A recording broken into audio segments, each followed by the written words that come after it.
मैं आपका mentor AK Singh और आज फिर हम अपनी ये जो CTET की प्रिपरेशन कर रहे हैं, यानी कि CTET की जो प्रिपरेशन कर रहे हैं उसमें हम क्या देख रहे हैं, बाल विकास। और जो EVS की प्रिपरेशन कर रहे हैं जो मेरे द्वारा कराई जा रही है, यानी कि NCERT के सॉल्यूशन कराया जा रहा है, उसमें आपके कुछ ही टाइम में चैप्टर ख़त्म होने वाले हैं। फिर आपको जो ये पेडागोजी है इसी तरह के EVS की पेडागोजी समझाई जाएगी और कहीं ना कहीं जो पॉजिटिव टैग वर्ड और नेगेटिव टैग वर्ड आपके CTET में आते हैं उनसे भी आपका रूबरू कराया जाएगा। क्योंकि ये जो आप क्वेश्चन काटने की कला है, क्वेश्चन काटने की कला कब समझोगे, जब आपको ये नेगेटिव और पॉजिटिव टैग वर्ड समझ में आ जाए, किस तरह से काटना है क्वेश्चनों को और किस तरह से ऑप्शन को चुनना है, ये आपको मैंने बता चुका है। तो चलिए समय व्यर्थ न करते हैं, आज की क्लास शुरू करते हैं। चलिए, पहला क्वेश्चन क्या कहता है, राष्ट्रीय शिक्षा नीति 2020 के अनुसार प्राथमिक स्तर तक के बच्चों की शिक्षा के लिए डैश को प्राथमिकता दी जानी चाहिए। आपको मैंने ये क्वेश्चन कई बार करा चुका है, चाहे आप ही हो, यानी कि आपने बचपन से जिस लैंग्वेज में सीखा हो, चाहे वो आपकी मदर टंग तमिल हो, चाहे तेलुगु हो, चाहे हिंदी हो, चाहे इंग्लिश हो, उर्दू हो, किसी भी लैंग्वेज को हो, आपने जिस भाषा में कहीं ना कहीं प्राथमिकता या आपके पारिवारिक भाषा है अगर उसमें कहीं ना कहीं प्राथमिकता दिखाई है तो आपको कहीं ना कहीं उस भाषा को बोलने में कंफर्ट होगा। यानी कि अगर आप मान लीजिए रोज़ एक काम को कर रहे हैं और मान लीजिए सीधे इससे का एग्जाम्पल समझते हैं, मान लीजिए आपको सीधे हाथ से क्या लिखने की आदत है, आप रोज़ सीधे हाथ से लिख रहे हैं, यानी ज़िंदगी भर आपने सीधे हाथ से लिखा है और फिर एक दिन आपसे कहा जाए कि आप उल्टे हाथ से लिखिए तो क्या होगा, यानी कि आप उस पर कंफर्ट नहीं होंगे, उसकी लिखावट अलग हो जाएगी। तो वही काम होता है मदर टंग का, यानी कि मातृभाषा इम्पॉर्टेंट होती है।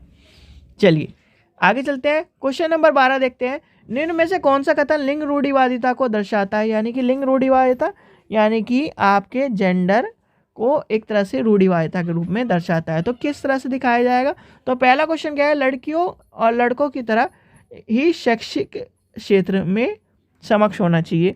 ठीक है, लड़कियां हमेशा अच्छा व्यवहार करने वाली होती है, कोमल और भावुक होती हैं। तो ये क्या है, ये हो जाएगा आपका नेगेटिव। यानी क्या पूछा है इसने, रूढ़िवादिता को दर्शा रहा है, यानी कि नेगेटिव क्वेश्चन है, नेगेटिव आंसर को पकड़ लिया।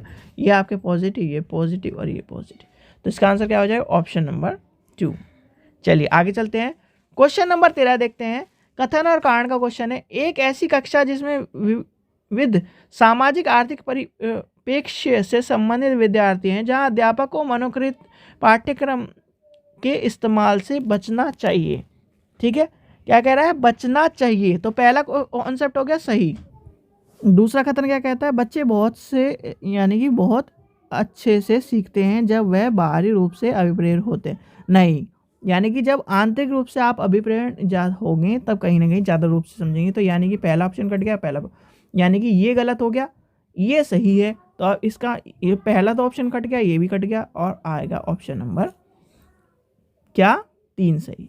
नेक्स्ट देखते हैं क्वेश्चन क्या कह रहा है, शिक्षक द्वारा निम्न में से पूछे गए कौन से प्रश्न बच्चों के सृजनात्मकता और समस्या समाधान कौशल को बढ़ावा देते हैं। यानी कि एक तरह से उसे क्या कर रहा है, उसे क्रिएटिवनेस कर रहा है या स्किल डेवलपमेंट कर रहा है। तो प्रदूषण क्या है, नहीं, ये तो रटा रटाया क्वेश्चन है, यानी कि एक तरह से डेफिनेशन होगी। प्रदूषण किन कारणों से होता है, नहीं।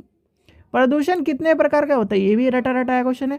आप यानी अपने शहर में आप प्रदूषण को नियंत्रण करने के लिए क्या करोगे, यानी कि उसे प्रदूषण के बारे में पता होना चाहिए, प्रदूषण के कारण का पता होना चाहिए, अपने शहर में प्रदूषण किस तरह का चल रहा है ये पता होना चाहिए।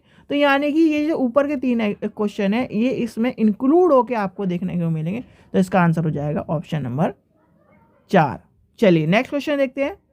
चलिए क्वेश्चन नंबर 15 देखते हैं। मूल्यांकन की प्रक्रिया में विद्यार्थियों को शामिल करने के लिए मूल्यांकन की प्रकृति में किन प्रकार का बदलाव आता है। तो किस प्रकार का बदलाव आता है या आता है, तो आपको पता होना चाहिए। अधिगम का मूल्यांकन, अधिगम के लिए मूल्यांकन, यानी कि assessment of learning, assessment for learning, यानी कि ए ऑफ एल और ए फॉर लर्निंग, ये आपको मैंने बताया था। और यही कहीं ना कहीं आपको आंसर पता होना चाहिए। जब मूल्यांकन की बात आती है तो ए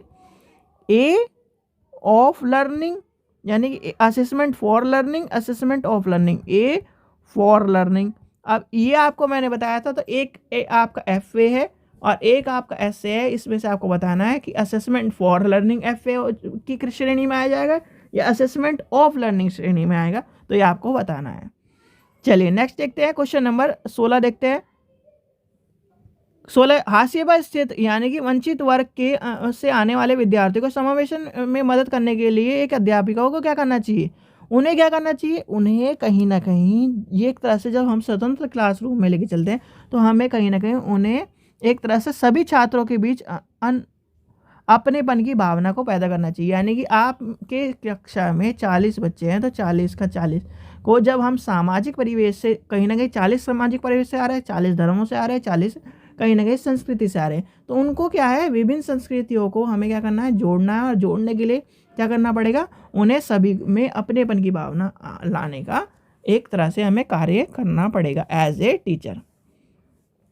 चलिए क्वेश्चन नंबर 17 देखते हैं। कक्षा में एक दृष्टिबाधित से जूझते विद्यार्थियों को समावेशन को बढ़ावा देने के लिए एक अध्यापिका को क्या करना चाहिए? भाई एक अध्यापिका को कुछ नहीं करना चाहिए, जितने भी दृष्टिबाधित बच्चे हैं उन्हें ज़्यादा से ज़्यादा बोल के समझाना चाहिए। यानी कि इसका हो जाएगा ऑप्शन नंबर क्या, ए। चलिए नेक्स्ट देखते हैं, क्वेश्चन नंबर नेक्स्ट देखते हैं हम। चलिए नेक्स्ट क्वेश्चन देखते हैं 18। पाठ वैकल्य से जूझ रहे विद्यार्थी डैश और गुंज व्यक्ति से जूझ रहे व्यक्ति डैश के सापेक्ष रूप में चुनौती महसूस करते हैं। यानी कि आपका क्या हो गया, पहला वो वाचन और लिखने की, और दूसरा अंक से हेर फेर की बात कर रहा है। यानी कि एक तो है गणित, यानी कि आपको मैंने बताया था डिसलेक्सिया, डिसग्राफिया और डिसकैलकुलेशिया। कैलकुलेशिया क्या है, मैथ की बीमारी, एक तरह से मैथ का विकार। ग्राफिया मतलब लिखने की, और कहीं ना कहीं एक तरह से डिसलेक्सिया आपके बोलने की विकार है। तो ये हो जाएगा आपका ऑप्शन नंबर ए। चलिए नेक्स्ट चलते हैं, क्वेश्चन नंबर 19 देखते हैं। दृष्टिबाध से जूझ रहे विद्यार्थियों में सफल समावेश हेतु एक अध्यापक को क्या करना चाहिए? उसे कहीं ना कहीं लिखने की ज़्यादा से ज़्यादा, यानी कि दृष्टिबाध आपको मैंने बताया था, जब कान का विकार हो या फिर कान का एक तरह से कमज़ोर हो तो उससे बच्चे को क्या करना चाहिए, ज़्यादा से ज़्यादा हमें लिख के दिखाना चाहिए। और जब हमें कहीं ना कहीं जब वो बच्चा देख नहीं सकता तो उसे कहीं ना कहीं ज़्यादा से ज़्यादा बोल कर दिखाना चाहिए। तो कहीं ना कहीं आपका आंसर क्या हो जाएगा, इसका आंसर हो जाएगा ऑप्शन नंबर डी। ये लिखने वाला, ये लिखने वाला और ये शामपट वाला है, तो इसमें हो जाएगा ऑप्शन नंबर ए आपका डी। चलिए लास्ट क्वेश्चन देखते हैं। प्रतिभाशाली विद्यार्थी के संदर्भ में निम्न में कौन सा सही रहेगा? तो प्रतिभाशाली विद्यार्थियों की आपको मैंने बताया था वो क्या है, कहीं ना कहीं एक चीज़ को अनेक ढंग से करने की बात होती है। यानी कि एक चीज़ है, यानी कि सबके लिए ये रास्ता ऐसे जा रहा है, यानी कि इस तरह से आ रहा है तो सब इस तरह से जाएंगे, उसमें क्रिएटिवनेस होगी। अगर उसे कहीं ना कहीं यहाँ से रास्ता दिखाई देगा तो यहाँ से चला जाएगा। जल्दी जाने के लिए और कहीं ना किसी चीज़ों को यूज़ करेगा तो कहीं ना कहीं आपको क्रिएटिवनेस आपको दिखाई देगी। यानी कि वह अभिसारी और परंपरा तरीके से सोचेगा नहीं, वो अलग तरह से सोचेगा। यानी कि यूनिवर्सल नहीं होगा वो, यानी कि यूनिवर्सल तरीके से जो सोचता है वो क्या आएगा, सामान्य श्रेणी में। तो जो प्रतिभाशाली होता है वो कहीं ना कहीं अलग तरीके से, सब यहाँ सोच रहे हैं, यानी कि ये यूनिवर्सल सोच रहे हैं, उसने ये सोच लिया, तो ये क्या है, कहीं ना कहीं अलग हो गया। ग्रहशीलता यानी कि उसमें सीखने के प्रति कम तो हो गया ही नहीं कुछ भी, तो कम वाला कट गया। उसके क्या है, परंपरागत तरीके, यूनिवर्सल तरीका नहीं होगा। वह नए क्रियाकलापों को करने के लिए जोखिम टालता है, टालता नहीं है, उठाता है।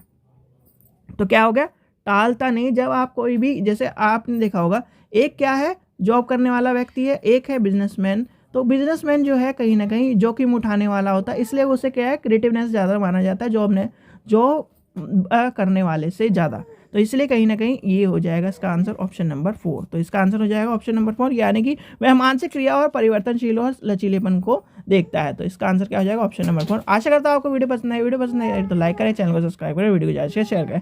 Thank you.